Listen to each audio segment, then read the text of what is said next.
Hello. So today we're going to be talking about losing your soulmate. It seems like everyone, I guess, in pop culture is losing their soulmate these days. Burna Boy, he has a whole song where he talks about losing the love of his life. Stefflon Dunn. Um, Kanye and Kim, we know all year Kanye has been going on social media about this. And so, what happens when you lose your soulmate? You thought this person was the one, but it didn't work out. Or this person is your soulmate you were never meant to be with. Let's talk about it. Okay. So, I think I first want to break this down. I have three keys, and these are three signs to know when someone is not your soulmate. Well, could be your soulmate, but it's the soulmate you're not supposed to be with, right? So, here are three signs. The first one is the lessons that you've learned are invaluable, right? So, this person, you're going to have, you're going to not see things clear because you're in love. You're in lust, or you're obsessed with this person. So you ignore these important signs that this person exhibits. These signs are so vital in a partner that you need in the future. Either you ignore these signs or you didn't even know that this was even a possibility. So there's clarity. And maybe you have articulated that you don't like this quality, but you're willing to ignore it because maybe you're more interested in the superficial things that this person offers. Or maybe like it's not even, maybe this person's a great person, but there's just aspects of them that just do not blend well with you. They do not mesh well, right? So I think an important thing in this situation is these lessons that you learn, you have to pay attention. Some of the key lessons that can happen is learning not to lead with emotions. I know on this channel I talk about God sometimes, and it's either God, the universe, whatever you want to call it. This is a part 3 to a series that I have. I didn't say this earlier, and I am live, but this is a part 3 to a series that I have about soulmates, right? And so I really wanted to put this in there. And if I have any more clarity on this subject matter, I'll keep making videos on it. But the first video, and that was the first video I ever posted on this channel, it did exceptionally well. It's my best video on this channel as of late. And so I want to talk about this.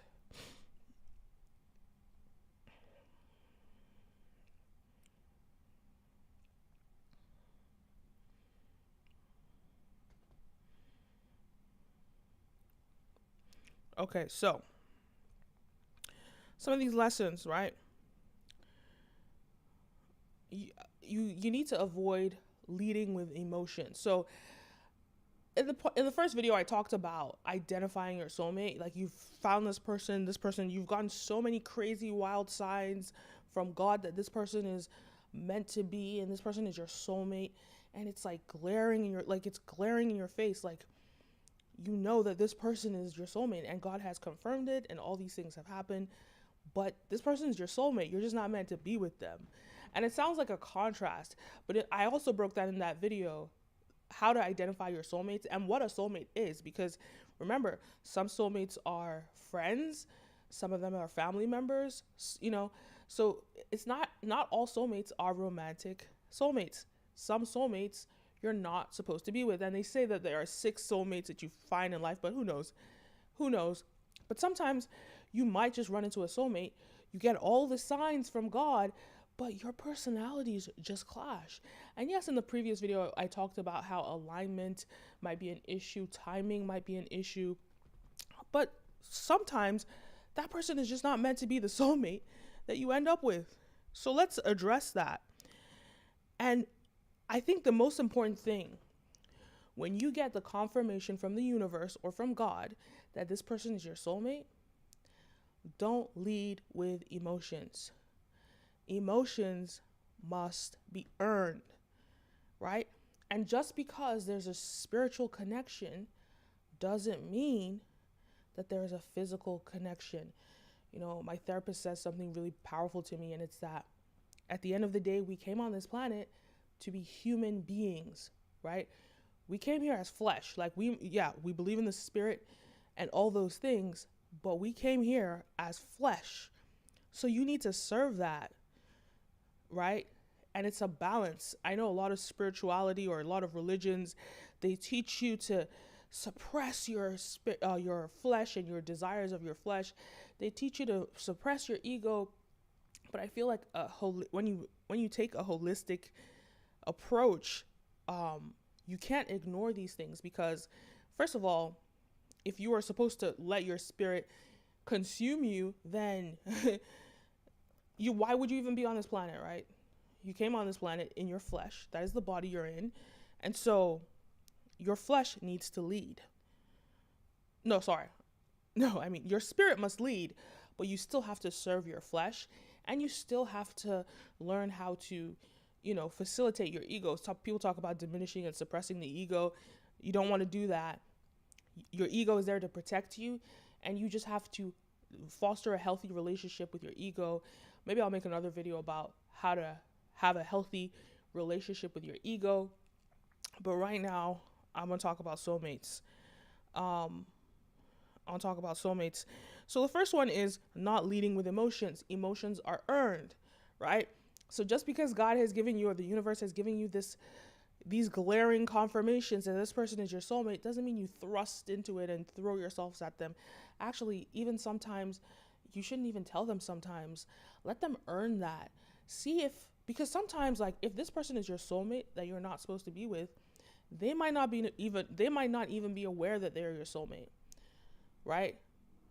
And I think it might even be helpful if you don't even tell them, because it'll be interesting to see if you are drawn to each other.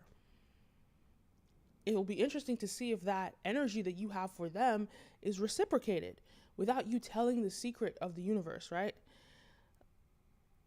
See if the feelings are mutual, because sometimes you think it's your soulmate, you get all these like signs from the universe, but that's not your soulmate. Well, it is your soulmate, you're just not supposed to be with that person, right? So I don't even think you need to tell them. So don't lead with emotions. Emotions need to be earned, right? Another thing is free will, and I talked about free will in one of my videos, and how free will,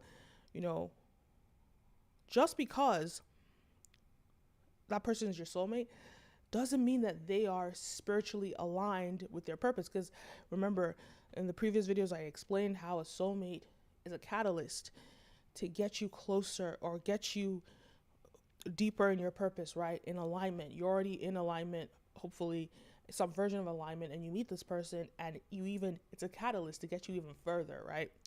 And you do that for each other, right? And so, and I'm going to address this being a catalyst. I'm going to address this shortly, because yes, you could still be a catalyst and you're not meant to be together, right? The lessons that you learn from this person are the catalysts to get you and to improve yourself. But I'll talk about that next. But free will, you have free will, and maybe you are spiritually aligned, right? And the other person isn't. Sometimes there's, like I talked about in a previous video, how wholeness is one of the keys to identifying your soulmate. And wholeness is very holistic. Wholeness means your finances are in order, meaning you're on your own 2 feet. Wholeness means like your emotions are in order, right? Wholeness means mind, body, and soul. Wholeness means your spirituality is in order, because I honestly do not believe that soulmates, that people that aren't spiritual beings, and we're all spiritual beings, but people that aren't connected to their spirituality, I don't know, but I don't know that they get a soulmate in the same way. Because for them, a soulmate is way more of the flesh, right? So if you actually look at the Google definition of a soulmate, it's just the best match for you, right? And so that's a more of a flesh way of looking at it, right? But in a spiritual context, there's stuff that's going on in the spiritual, and it's so much deeper than that. So I don't believe in a spiritual context of a soulmate, spiritual definition of a soulmate. I do not believe that people that aren't spiritual beings receive that. So I think this person, maybe you found your soulmate, but they're not spiritual. And if they're not spiritual, well then, why do you even want to be with them right now? Right? Because you really want to be with someone that enhances you holistically in all the areas, right? Wholeness, as I said, your spirit is in alignment. Wholeness is about your finances. You're on your own 2 feet. You're in the pursuit. You're on your own 2 feet. At least you can sustain yourself without anyone else's assistance or anything, right? Wholeness is about all those things. And if we're not whole, that can cloud our behavior. That can prevent us from making the right choices. And maybe even why are you necessarily attached to this person and being with this person? Are you whole? Because a lot of these attachment things like lust, things, if you're experiencing lust, you might not be whole. If you're experiencing lust for this person, well, then maybe there's something there that you need to fix. Maybe you're not whole. And so that's what, lessons learned. You're going to learn a lot of lessons from that person.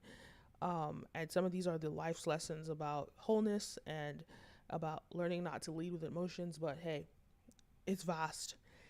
Then the next thing, number 2, is alignment and purpose. And I briefly talked about this before, but I want to go into more depth. Is that this soulmate, every soulmate, right, is a catalyst. Whether it's, I talked about the different types of love, like agape love. I talked about, agape love. I talked about, what other loves did I talk about? I talked about a lot of different things.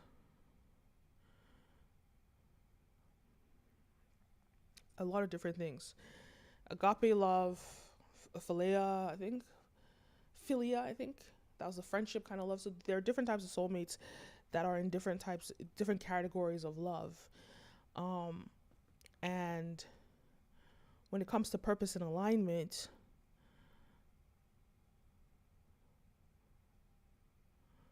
one moment.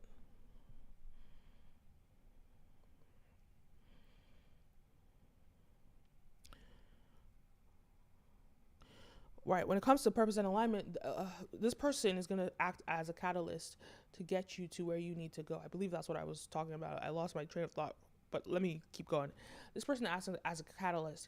And the irony is that if this is a soulmate, regardless of whether you guys end up together or not, there's still going to be a catalyst in your life. Because sometimes the catalyst that you need is the one that is not the one, but is still the soulmate. And you learn so much about yourself spiritually. You learn so much about your purpose. You go deeper in your purpose, right? Maybe it's because sometimes I saw this quote and it was so powerful, and it was like, sometimes God lies to you and puts you through something because you wouldn't have done it. You wouldn't have gone into alignment if he hadn't done it. I'll repeat that. Sometimes God lies to you. God shows you things.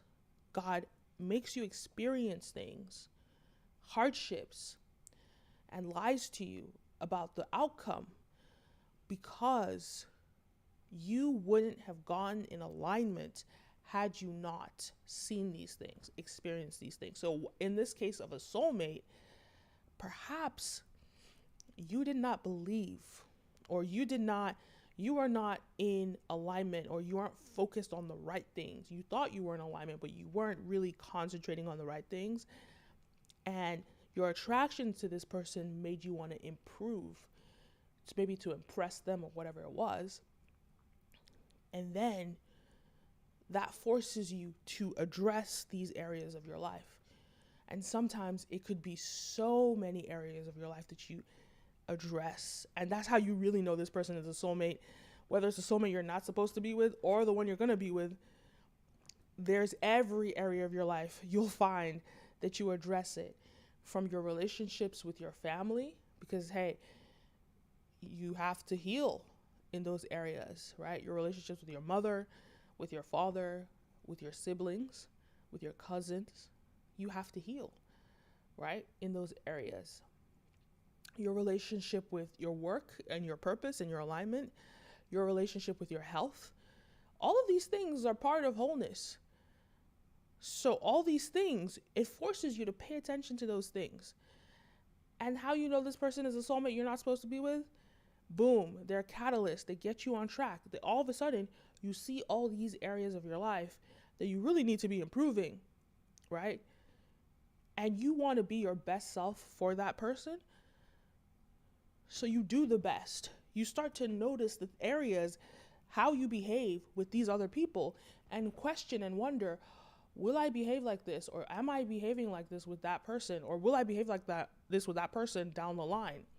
And because of the love that you have for that person, you don't want to disappoint in these other relationships, because these other relationships are they're telling how you're going to interact with that person if you do end up with them in the long run, when you're married and the honeymoon stage is over.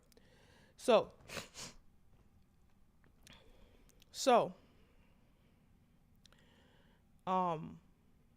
alignment is super, super important.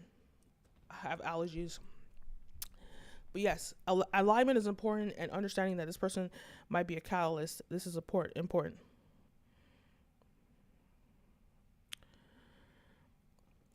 Another one is paying attention to things that you ignored because you wanted this to work out.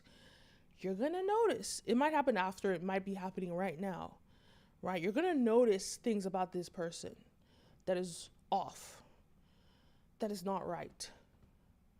You're going to notice these things, and you might ignore them. And if this person is the soulmate that's not supposed to be the one for you, these things are going to be fundamental things that you cannot have in a long-term partner. You know that you can't have this in the partner, but you're lying to yourself because God told you, the universe told you that this is your soulmate. The thing about a soulmate is you can drop it, right? You can drop it.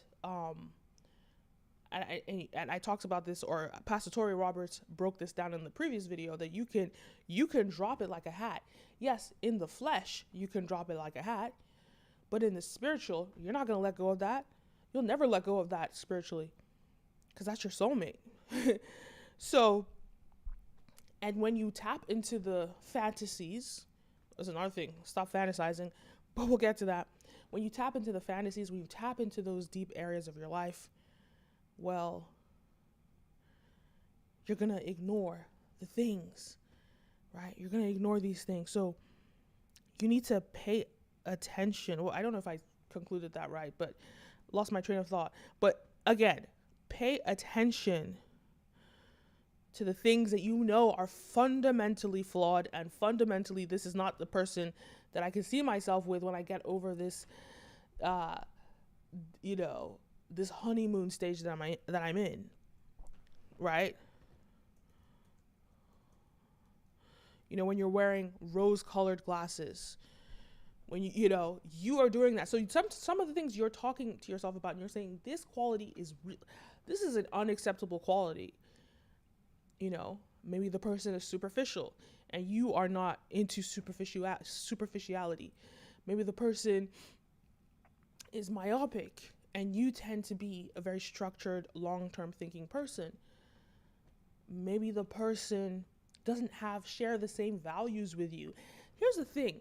You can share the same morals with someone, but that doesn't mean that you share the same values with them. Vice versa. And those are swappable. The difference between sharing like morals and values, morals are about what you believe, this is good and this is bad. Like maybe you think killing people is bad. You think, you know, all these like murder or whatever, you know, you think certain things are bad, and you conduct yourself in a civilized fashion as a law abiding citizen, right? That's your morals. Now, when it comes to values, it then talks about stuff like the things that you value, how you value spending your time, how you value spending your money, right? And how you value, how you like what you value in like tradition. Some people are traditional, some people are not. Are you more modern? Are you more, you know, futuristic? Or is the person super traditional? That's a contrast, right? Are you more, do you not, like, again, superficiality? Maybe the person is superficial, right? Does that actually disgust you? And you're ignoring these things because you think the universe has told you this is the person you're meant to be.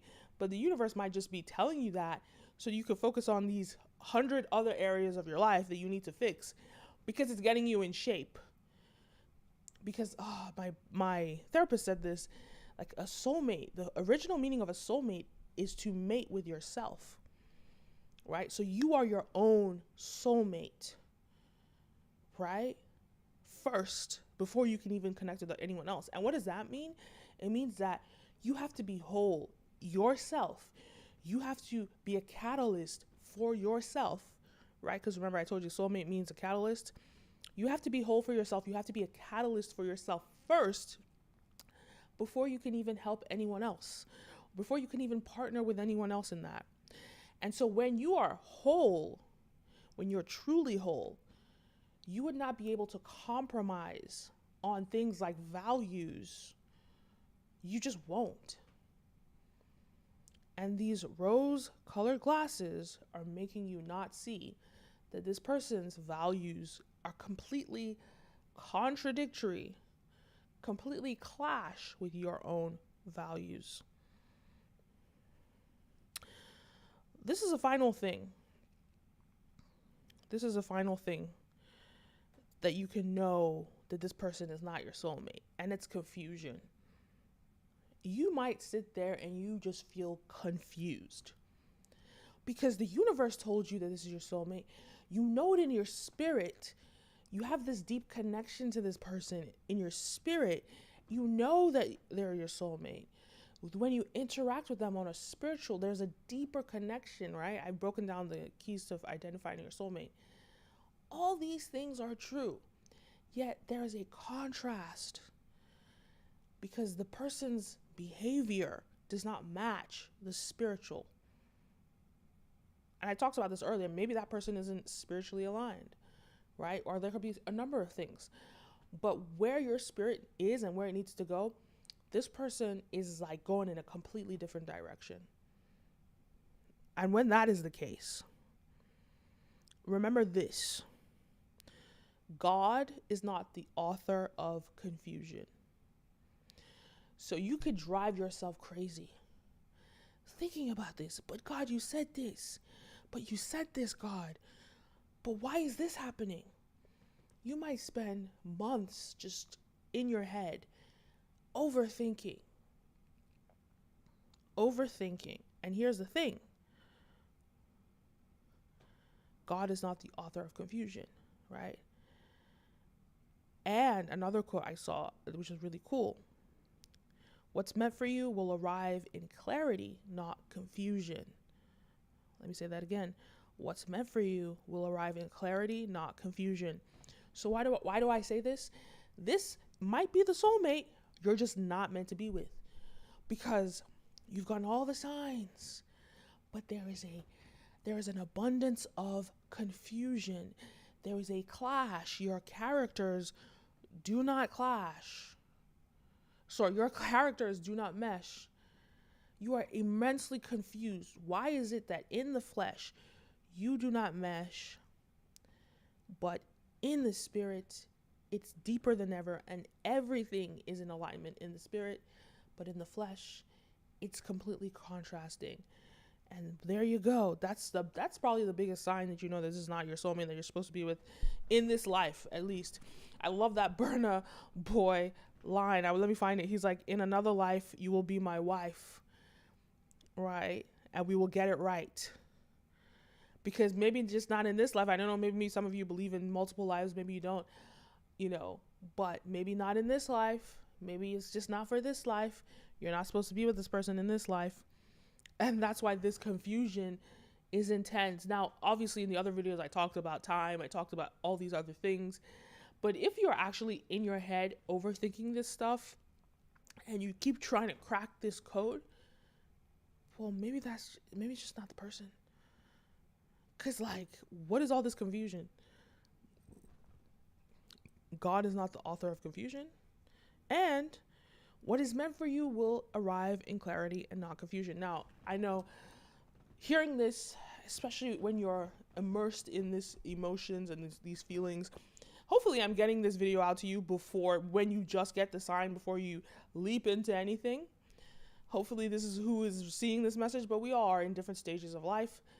So if you're seeing this and you're in the thick of it, you're seeing this and you're coming out of it, maybe, just know that, hey, God is not the author of confusion. So remember what I said, when sometimes God will lie to you because he wants you to experience some things. God might lie to you. Yeah, well, he's just throwing you in the deep end, right? He knows that but he might not just want to tell you yet. He might just say, be patient, be patient, be patient. Because he was trying to show you something bigger. And that bigger thing is not you connecting with that person in the end. That bigger thing might just be you mating with yourself, being your own soulmate, being the catalyst for your own success, for your own alignment. And that might be the golden nugget that God is trying to give you. Oof, I feel gold. I feel the gold in that. That's the golden nugget, right? And this is just kind of like the illusion. It's kind of a trap. Sometimes God can trap you. And he's not doing it because he hates you. He's doing it because he wants the best for you. Showing you the best for you. And maybe sometimes he just wants to see that you're loyal, just like the whole Abraham story in the Bible. But I don't want to get into that. But the Abraham story where he told him to kill his son, to see if you're that loyal and you are connected to this. Because if it was any other person, you probably would have dropped that person so quick. But the reason you're attached to this person is because God told you this. The universe told you this. And so that is what is causing you to be attached. But just know that the attachment might not be for you to end up with this person. The attachment might just be for you to end up with yourself.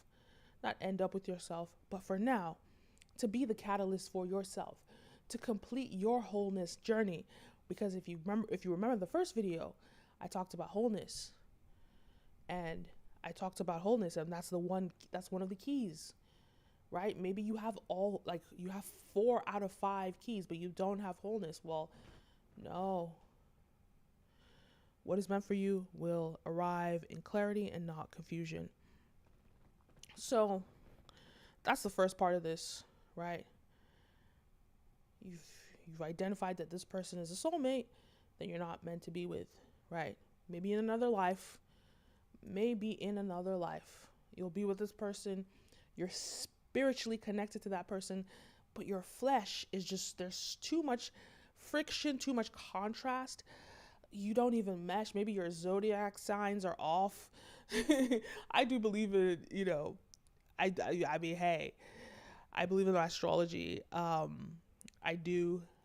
So for me, it's like, hey, if you're not, because it's like every other month, you connect with every other month, right? And if this person is like one of my odd months, well, that should be the first red flag. In my opinion, that's the first red flag. If you're not in, but hey, everybody to each his own. Some people don't believe in zodiac astrology.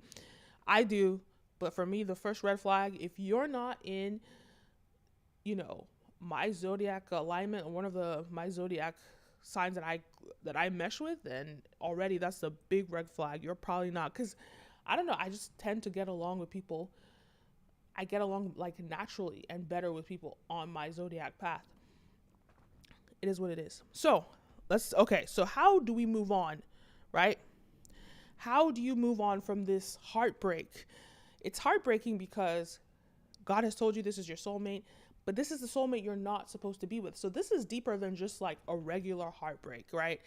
When is a regular heartbreak and it's something of the flesh? There's no deep spiritual connection to this person, right? It's just a flesh thing. That actually can hurt. That actually might hurt.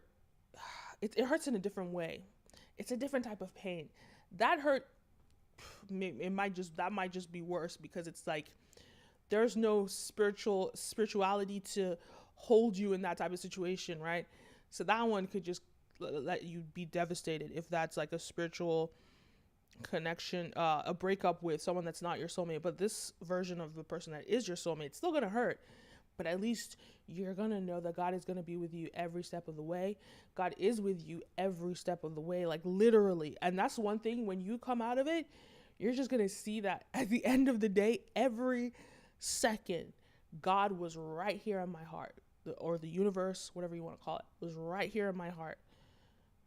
Was right, even though you threw me in the deep end, you were with me, swimming with me, showing me where to go, right? You were with me every step of the way. And that's one thing that, I know the atheists will go against God or whatever, but when you have that spiritual connection to the universe or God, whatever you want to call it, it is right here with you, and you have an abundance to tap in from to, which is more powerful than anything, right?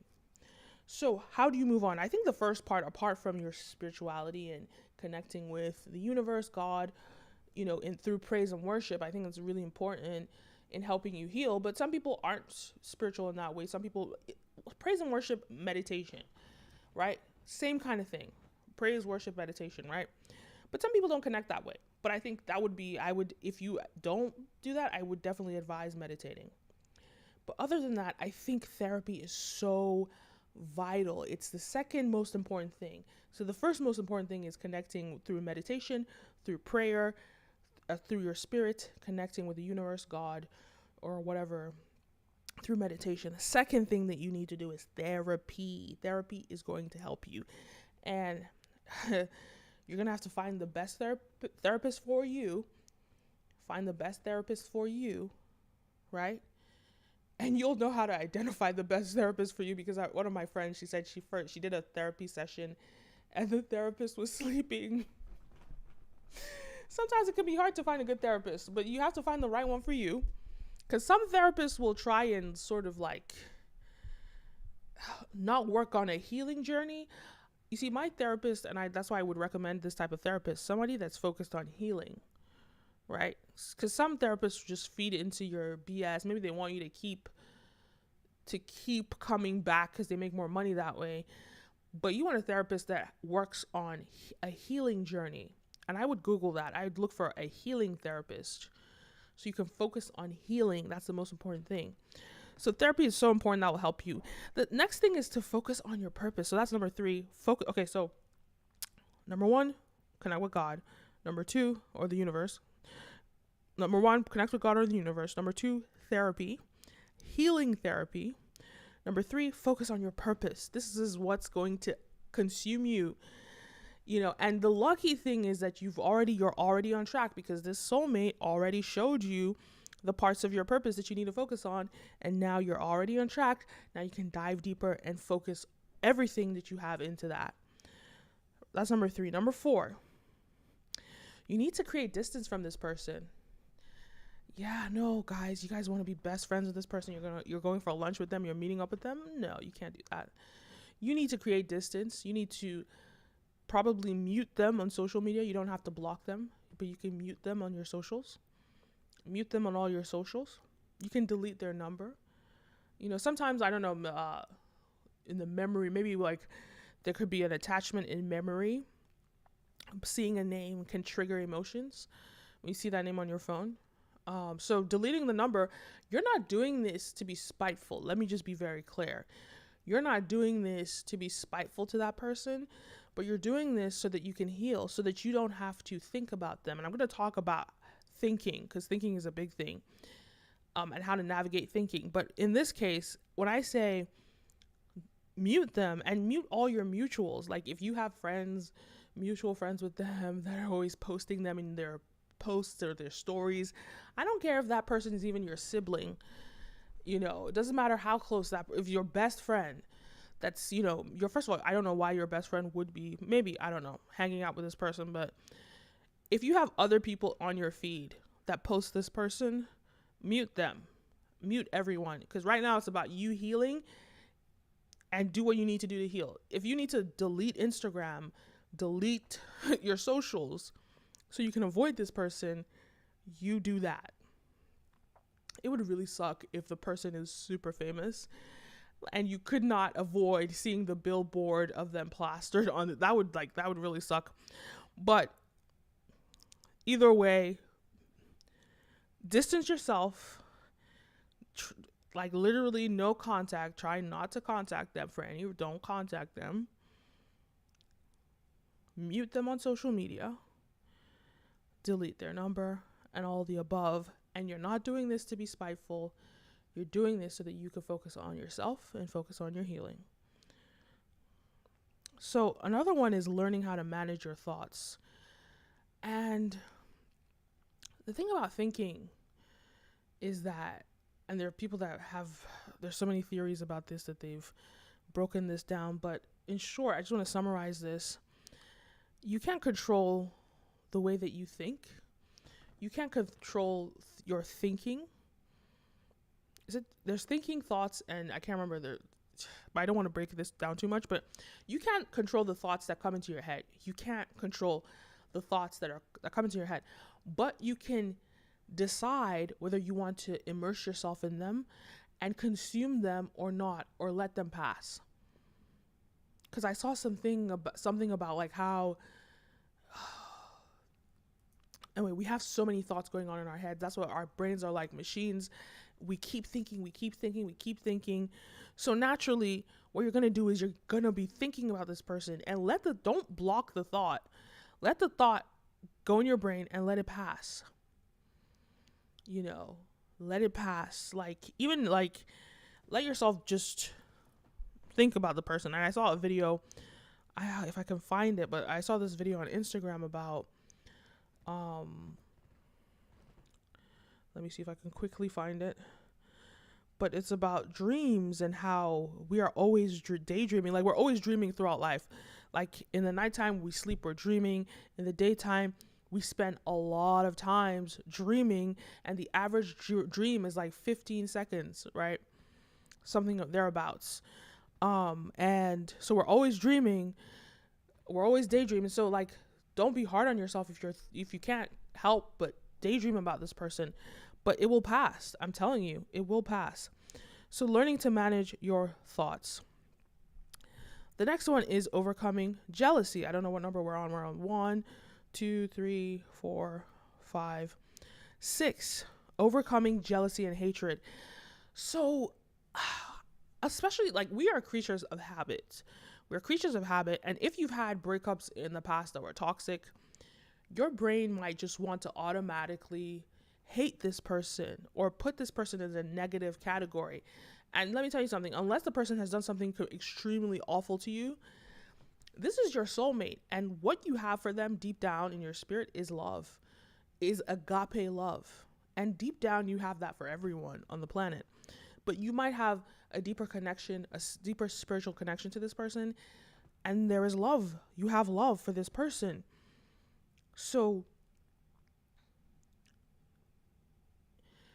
I think that you should allow yourself, acknowledge your feelings. If you have feelings for them that are jealousy, maybe you're jealousying them with other people, maybe there's hatred, you just have to kind of like address it and let it be, right? Address it, acknowledge it, and over time you can heal from that.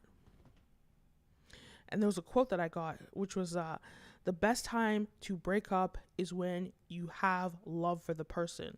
And that's what I mean, agape love. The best time to distance yourself from someone is when you have love. And when you come out of this kind of situation, especially if you're healed, you do the therapy, you do the connecting with meditation or prayer. When you do all those things and you focus on agape love, deep down, all you're going to have for them is love. This overwhelming love, this God's overwhelming love for that person. So it's not going to be hatred. It's never going to be hatred. It's agape love. And so that's the place that's your North Star. That's where you really want to get to. A place where when you see them in person, whenever you see them in person, it's love, right? There's nothing but love, because at the end of the day, this person is your soulmate you're not supposed to be with. And they've already done what they were supposed to do. They were the catalyst, right? The catalyst that by you not being with them, they were still a catalyst to get you in alignment. And that's the greatest gift. And so when you could come out of this in a place of love, that's a great place to be. Now, if you're like a Kanye West who has, children, maybe you have children with this person, it's more complicated because it's going to be hard for you to avoid seeing them. So you can't just like block them when you have a child with them, but you're going to have to figure out how to manage that, right? Figure out how to manage that. All in all, the best way to overcome this, and this is the final one, the best way to overcome this is to wait it out. Just time heals all wounds. If it takes 6 months, it might take 6 months. 6 months is probably a good time, but again, they say it doesn't have to take as long. It doesn't have to take that long. It could take a day. It really doesn't have to take that long, right? Heal, it probably not going to take a day, but it might. It might take a week. It might take a month. I think definitely in 6 months, you'll be over it. For sure. But don't attach yourself to time. Just attach yourself to the process of healing. And whenever you overcome it, you overcome it. And one day you're going to think about that person, and it's not going to be pain that you feel. It's not going to be anger that you feel, but it's going to be love, agape love, love for the fact that you got the opportunity to meet your catalyst that helped you get into deeper and more alignment. So those are my thoughts. Let me know your thoughts. Have you guys leave a comment? I love the comments that I'm getting in these videos. I love the comments. Have you met your soulmate? Are you in a similar situation to this? Or maybe you're in a situation in the other videos that I brought up in this series. Let me know. Leave a comment down below. Don't forget to like, follow, subscribe, all the above. You're watching the Kenim O Show, and I'm your host, Kenim O. All right. I'll see you next time. Thank you for watching, guys. Peace.